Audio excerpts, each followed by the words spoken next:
Hi, Nicole. This is Sarah. I'm so sorry that we didn't get to Skype for our coaching session. Gosh, that was a day that it seemed like technology just wasn't working for anybody. Etsy was shut down and Skype wasn't working. It was crazy. But it's kind of cool because I can um, critique your shop and kind of offer like a coaching type session here in a screencast. And that way you can watch it whenever you want. If you're having internet problems, you can, of course, go to Starbucks or something like that and watch it too. So let's go ahead and get started. I know that you have started to holiday promote your shop. I can see here that you have your Halloween um, graphics up, which is kind of cute. So I'm going to kind of start with your branding. Now, I don't know what your normal branding looks like because you have your Halloween graphics up. Sewnique Studios looks like the name. You're putting your website, sewniquestudios.com, underneath of it, which, I think that's okay to put your website in your banner. I would put it like bottom left corner, somewhere where it's not front and center, just so, because that's really where your tagline should be. So if your tagline is accessories for women, children, and embroidered gifts, that's really what should be under the Sewnique Studios. Although I appreciate trying to funnel traffic from Etsy to your website, I think that's what everybody should be doing as much as they can. But I don't think that having it underneath your shop name is really the best place for it. Okay, so I would really kind of need, I'm assuming that this is your logo normally. I'm assuming that this is the font that you use normally. I think it's cute. Obviously you sew stuff, so I think, and that might be really, what you're passionate about. So I kind of like this. I think it's cute. It makes sense for what you do, and I could see it attracting your target audience, which is really what you want your branding to do. So yeah, so I would definitely have your name here, a tagline here, and of course when it's not the holidays, you'd have your normal logo, your normal font.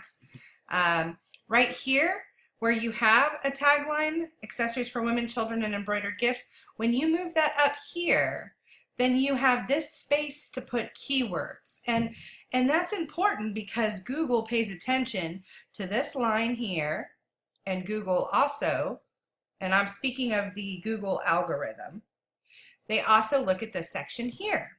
Okay, so you want to make sure that this text and these titles are rich in keywords, what they call keyword rich text, because that will help boost your ranking on Google, and that's always a good thing.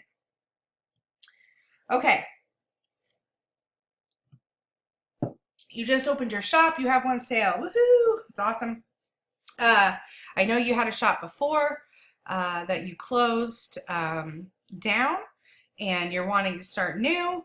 I think that I think that's awesome. I think that's exciting. And I read the text that you sent me in the message, and you were telling me that your goal is to do this full time. This is what your dream is. This is what you want to do. And you absolutely should be able to do that. So let's scroll down.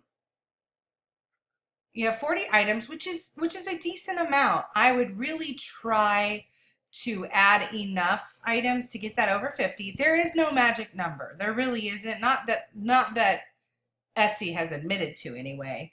But it tends to be that the shops that have 60 to 100 or so listings tend to do better than those that don't have that many. And it could just be that the reach is further, that you have more keywords out there, you have more tags out there, more listings that people can see.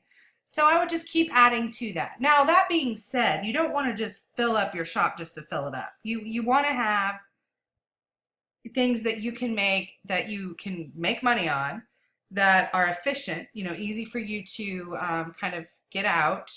If you have pieces that are more custom or more one of a kind or more labor intensive, you want to make sure you're pricing those as such. you want to kind of streamline it, but still have a decent amount. So don't add just to add. Only add if you really feel that it's something that's going to sell, something that your customers or your target audience would like. Now, the reason why I say this is because you're a seller, you're a handmade seller, and so when artisans, craftsmen, creatives, when they create, it's because they're passionate about creating, right? They're creative, they're artistic, they like to design, they like to come up with new ideas, and they do it just to do it. Like, it's not work for them, it's something they enjoy. So when that happens, they tend to have an overabundance of items or creations. That doesn't necessarily mean that they will all sell. So you have to make sure or ensure that you are adding enough items to your shop to be taken seriously as a business, but at the same time, you want to make sure that you're offering items that are going to be attractive to your buyer. Okay. Looking at this section right here. So we're going to talk a little bit about shop design. You know, Etsy's set up pretty much the same way for every shop. However, you do have some control on some things. One of the places that you can control is this section here. Now, if you look at the way you have this set up, do you see how it's kind of wonky here? It goes, you know, from here, back into here, out, in, out, in, out. You see that? It's kind of choppy. That actually affects the comfort level of the buyer looking at the page. Now, that sounds silly. It sounds like, hey, that's, you know, nobody pays attention to that. But believe it or not, all these teeny tiny differences matter. It really affects page flow. And page flow is how easy can the customer look across your page? How comfortable do they feel in your shop? You know, believe it or not, there's a lot of things that happen subliminally to buyers when they're shopping online, and if they just don't feel comfortable for whatever reason, maybe they find something distracting, maybe they find something a little bit too busy, maybe they think something's a little too bright, whatever it is, that can make them click out of your shop. So you want to make sure that your site is pretty, it's attractive, it feels good, it flows well, there's no confusion, there's no distraction, there's no busyness, all of those things. Hang on, I have to let my dog out of the office.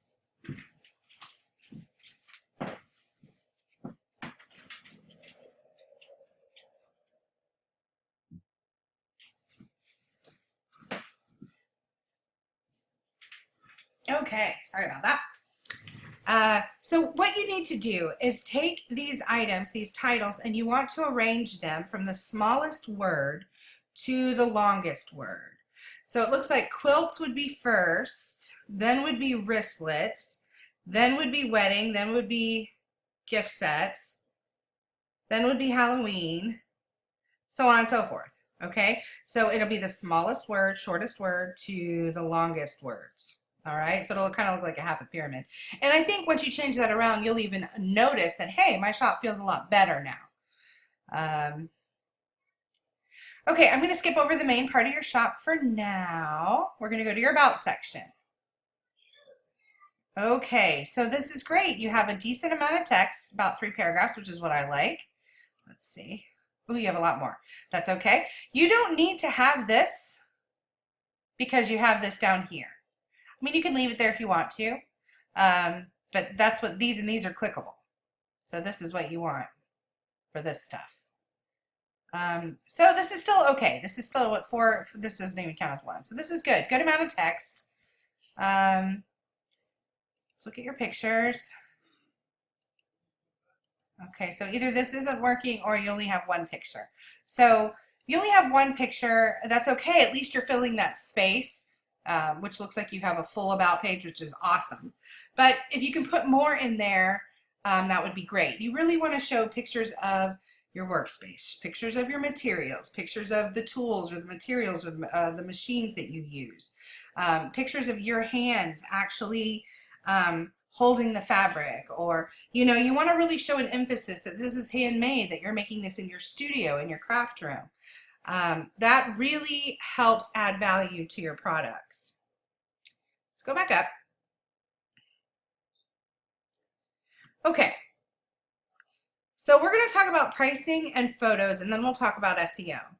If I had to do, quick glance at your shop, I can tell you that your main problem, and I haven't looked at your SEO, so I'll look at that too, but your photos are hurting your business. And I don't mean to say that in any rude way at all, your items are very cute. The material or the patterns, the graphics, the colors, the design that you're using are very unique. They're colorful, they're cute, and I could see them being highly popular. I would tell you if I felt that you made something that wouldn't sell. I absolutely believe that these things will sell.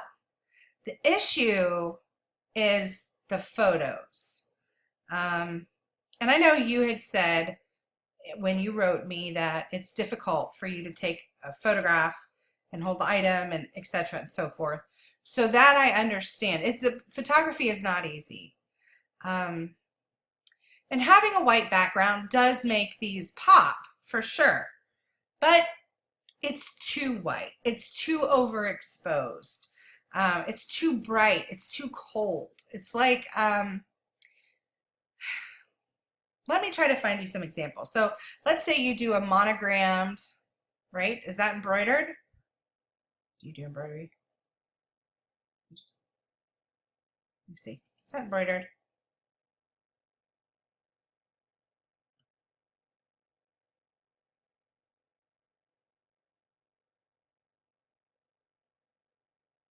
Yeah, it is. Okay, so let's look for embroidered.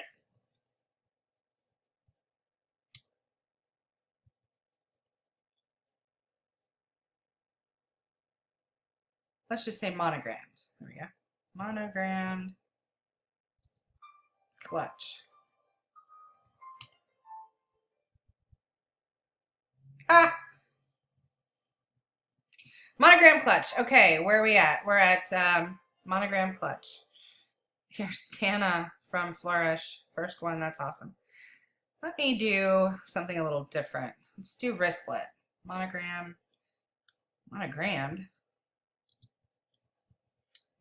Wristlet. It's still not coming up. It's because I didn't spell it right. Oh my goodness. That's still not very many. All right, anyway, we're not looking at SEO right now anyway. We'll look at that in a minute. Okay, so let's look at these pictures. Okay, now granted you use fabric, not leather, so we're gonna look at some things. I want you to tell me as we scroll through here, what pictures grab your attention? So for me, right off the bat, this grabs my attention here. Everything else is just kind of noise. It's kind of busy, right? This kind of grabbed my attention here. Hey, there you are. Woo woo. This grabs my attention here. Okay, so let me just do purse just because it'll get us a lot more. Let me do personalized. Ah, there we go. Personalized wristlet. Not much better.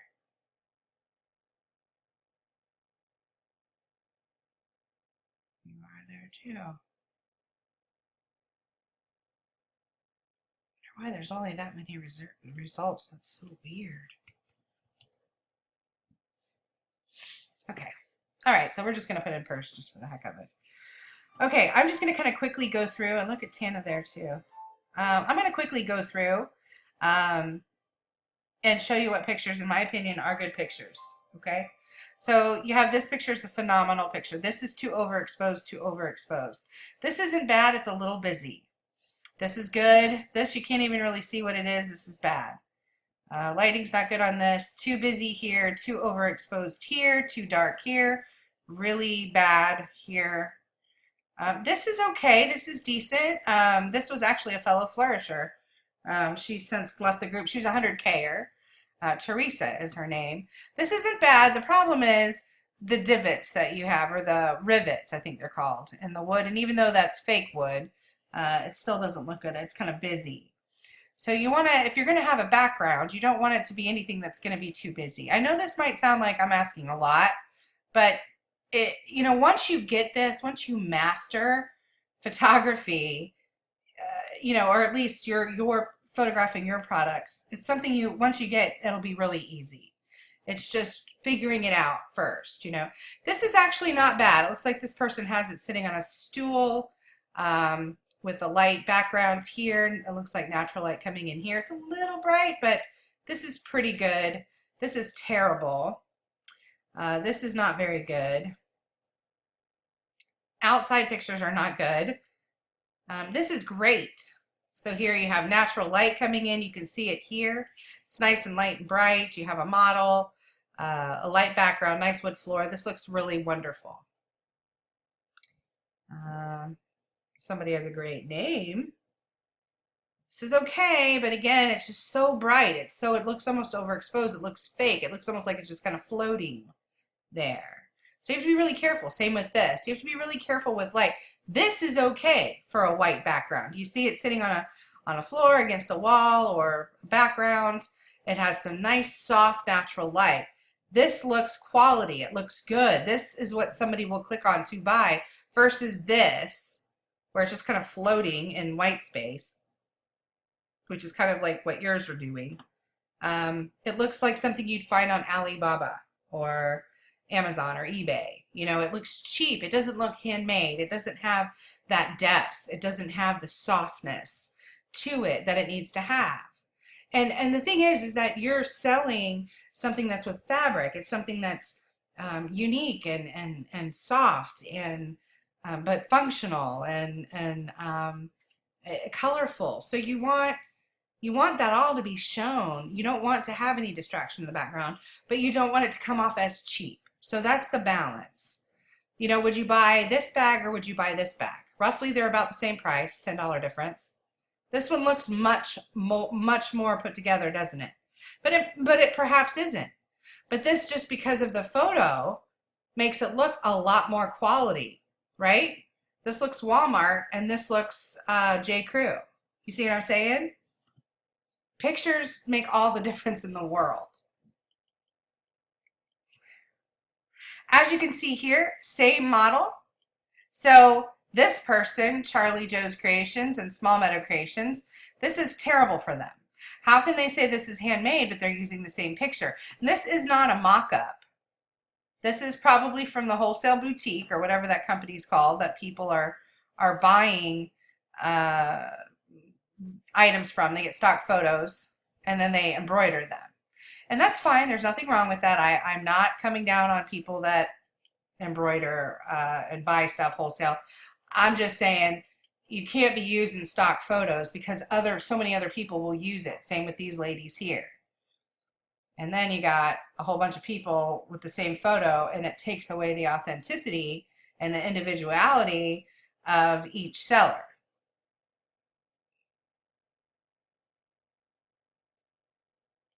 It's a good picture here. See again that light background. But see versus this where it's again, and look, here's another one, same picture. There's Tana. Close-ups of people holding it is good as long as the background doesn't distract. Okay, so I know that you're struggling with that. I know that that is your issue, and I know that you're trying. You first had the kind of bead panel, and then you're trying the white background. I know that you're doing whatever you can, but you got to keep going at it, keep trying until you find something that works for you. So just don't give up. Find a window, something. Actually, that picture of your desk that you had on your about section, that probably would work. I don't know if you're taking pictures there. Let me go back to your about page and look.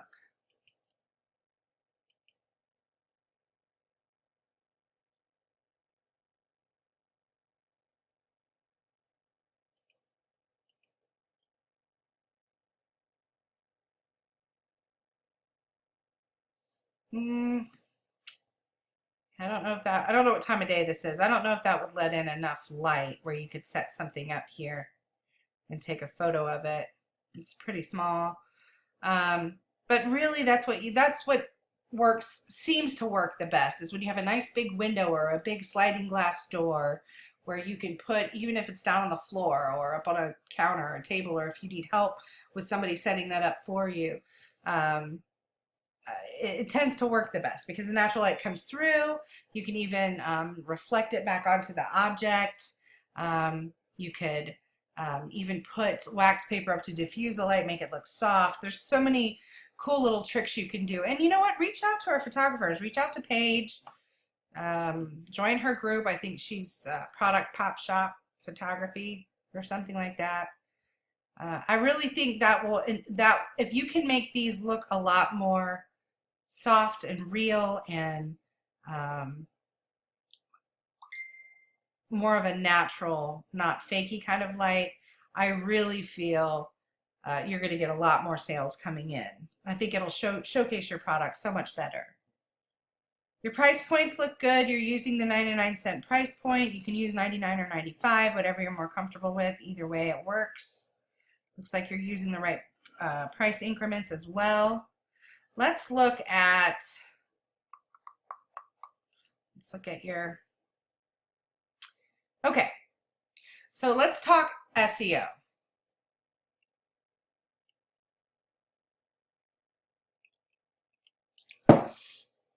Okay, so we know when it comes to SEO for Etsy, Etsy pays attention to two areas. They pay attention to the listing title, where they give you 144 characters to use to describe your item with keywords. And then they give you the tag section here, which you should have 13 tags.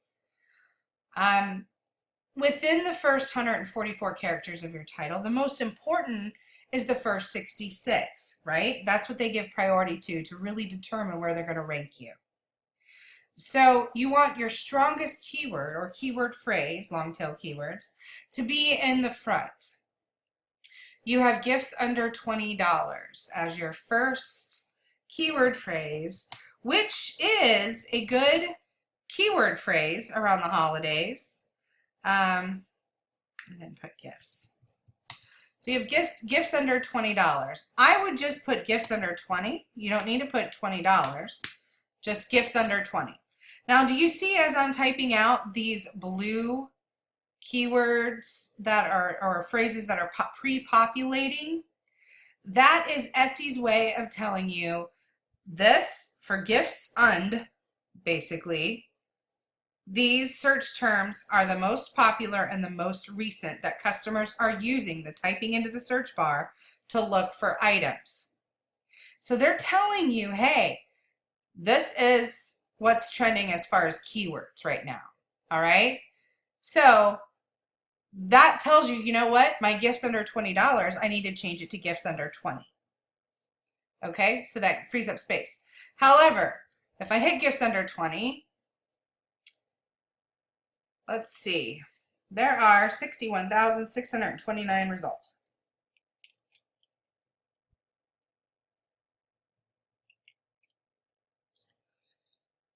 Okay, and not only are there 61,000 results, but you're mixed in with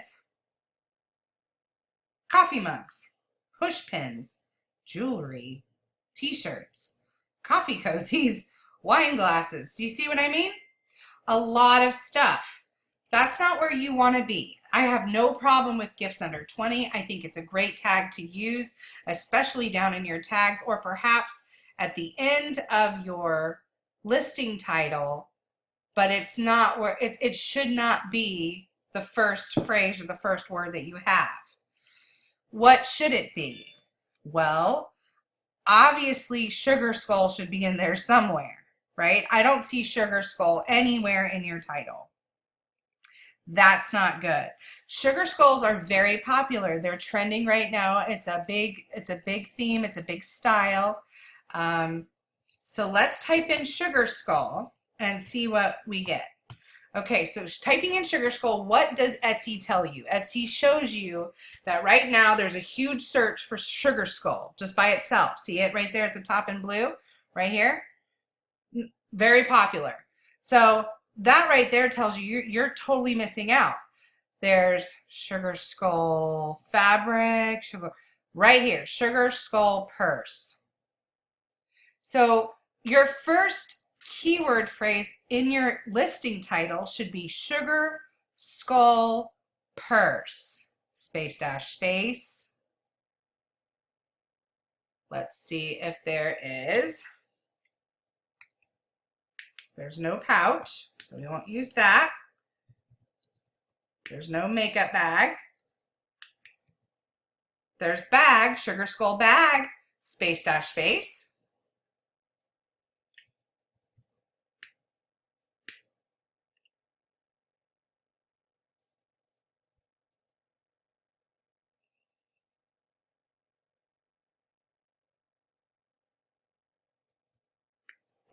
Okay, now, so we've used the Sugar Skulls up, right? Sugar Skull purse, space dash space, Sugar Skull bag, space dash space.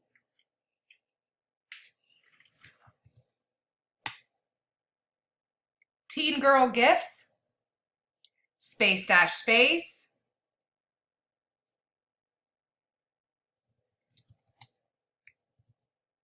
Gifts for teens, space dash space. What about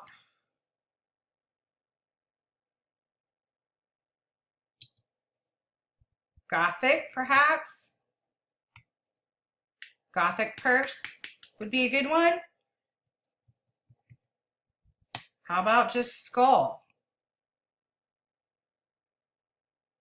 Some people, especially that are buying gifts, may not know they're called Sugar Skulls. They might just know that it's a skull. So they might say skull purse. Okay? So do your keyword research just by typing in the Etsy search bar. Now you can use the Google Keyword Planner if you'd like, and you can use Marmalade, and you can use a variety of other tools that are very, very, very helpful. But I find that using the Etsy search bar and or the Amazon search bar, that the auto suggest tells you very clearly what keywords and keyword phrases are trending and most used. So I think that there's nothing wrong with using that as a big tool in your arsenal of keyword research. You know what you need to do is just get a notebook out and write all these phrases down like we just saw that came up that auto-populated. Write them all down and then go through your listings and fill your titles up with those keywords or keyword phrases. Stocking stuffer is another good one. Stocking stuffer, you have stocking stuffer idea for her. Instead, put stocking stuffers for women. Okay? Because those are the phrases that are being searched. It's very important that you do that. This is how people are searching for items. If you have it here, then Etsy will rank you. They will rank you for those searches. Right now, you're being ranked for searches that, look, I'm going to put stocking stuffer idea for her. Stocking stuffer idea for her. And I bet you're going to, look, boom, ha, right here, right? There you are out of 3,000 results, right there. But that's not where you want to be. You don't want to be on the first page for 3,000 results. Well, you do. I mean, of course, that's great because that's more targeted. But wouldn't it be nice to instead stocking stuffer for stuffers for women? Wouldn't it be nice to rank up here where there's 13,000 results? You're going to get a lot more traffic, right? So that's definitely something that you want to look into. Really doing your keyword research and determining what are the best words or phrases for each listing. And again, then you can take this and copy the title and then put them down in your tags. And you want to copy them exactly how they are in your title, in your tags. It's very important that you do that because that strengthens the SEO. I really think you have something wonderful. I would tell you if I felt like perhaps you needed to do something else. Bags and purses and wallets and wristlets, those are always makeup bags, cosmetic bags. Let me do that. I didn't put cosmetic. Did I?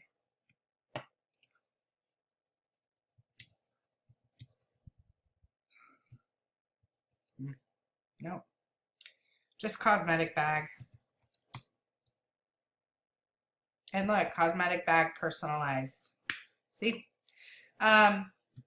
I really think that you have some really cute stuff. And I don't know if your fabric wall decorations will be big sellers, but these should be. I mean, makeup bags, cosmetic bags, especially with unique, fun patterns, that should be a big deal. If you can personalize and embroider, you really need to be getting into the wedding category. That's not going to help you over the holidays, but January through August it will.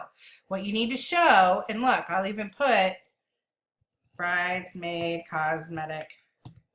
There we go, bridesmaid cosmetic bag. See this? You need to have them together like a set of 3 or 4 or whatever in the picture, shown with embroidered initial on it. Doesn't have to be a name or a monogram. It could just be an initial like this. Something like this is cute. And then instead of selling one bag, you're selling a set of 7 or a set of whatever, you know. My business was in the wedding industry, so anytime I see people that could be in the wedding categories, I highly recommend that they do that. You can even do a sugar skull one for an alternative sugar skull wedding. I wonder if there is sugar skull wedding. Let's check it out. Yep, sugar skull wedding right there. So you have this whole niche that you could get into. You know, instead of worrying about like specific holiday decor, although it's fine, Halloween decor doesn't seem to sell real well.